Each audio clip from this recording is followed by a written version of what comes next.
சென்னை அருகே மீஞ்சூர் அத்திப்பேட்டையில் போதை மாத்திரை விற்ற கும்பலை பிடிக்க சென்ற போலீசார் மீது தாக்குதல் நடத்தப்பட்டதில் உதவி ஆய்வாளர் காயமடைந்தார்.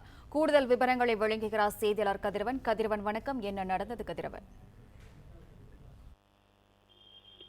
சென்னை மீஞ்சூர் அருகே அத்திப்பட்டு பகுதியில் போதைப்பொருள் தடுப்பு பிரிவு உதவி ஆய்வாளரை அறிவாளரை வெட்டிவிட்டு போதை மாத்திரை விற்பனை செய்யக்கூடிய கும்பல் தப்பி சென்ற சம்பவம் பெரும் பரபரப்பை ஏற்படுத்தியிருக்கிறது. குறிப்பாக பூபாலன் என்ற நபரை பிடிக்க முற்பட்ட போது இந்த சம்பவமானது நடைபெற்றிருக்கிறது.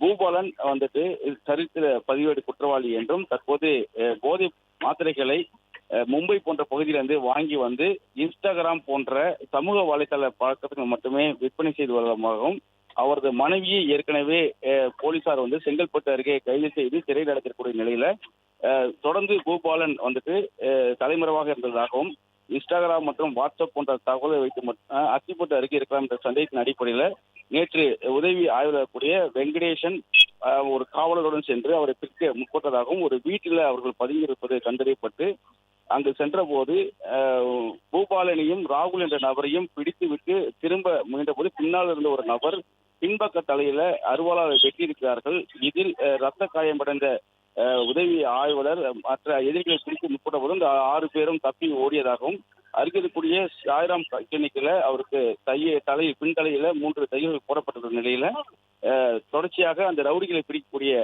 நடவடிக்கையில காவல்துறையினர் ஈடுபட்டிருக்கிறார்கள். பூபாலன் வில்லிவாக்கத்தில் பாஜக நிர்வாகிக்கூடிய மருது அவர்களுடைய சகோதரர் விஜயகுமாரை வீடு புகுந்து வெட்டிய கொலை வழக்கில் தொடர்புடையவன் என்றும் சமூக வலைத்தளங்களை மட்டுமே கையாண்டு வரக்கூடிய அவனை பிடிப்பதற்கு தனிப்படைகள் அமைக்கப்பட்ட நிலையில்தான் அவனை பற்றி தகவல் கிடைக்கப்பட்டு அவரை பிடிக்க முற்பட்ட போது இந்த சம்பவமானது நடைபெற்றிருப்பதாகவும் தெரிவிக்கப்பட்டிருக்கிறது. பூபாலன் குடும்பத்தோடு இந்த தொழிலை செய்து வரக்கூடிய நிலையில அவரை விரைவில் கைது செய்யப்படுவார் என்றும் காவல்துறை தரப்பில் தெரிவிக்கப்பட்டிருக்கிறது. உதவி ஆய்வாளர் கூடிய வெங்கடேசன் தற்போது நல்ல நிலையில் இருக்கிறதாகவும் 3 தையல் மட்டுமே போடப்பட்டிருப்பதாகவும் காவல்துறை தரப்பில் தெரிவிக்கப்பட்டிருக்கிறது.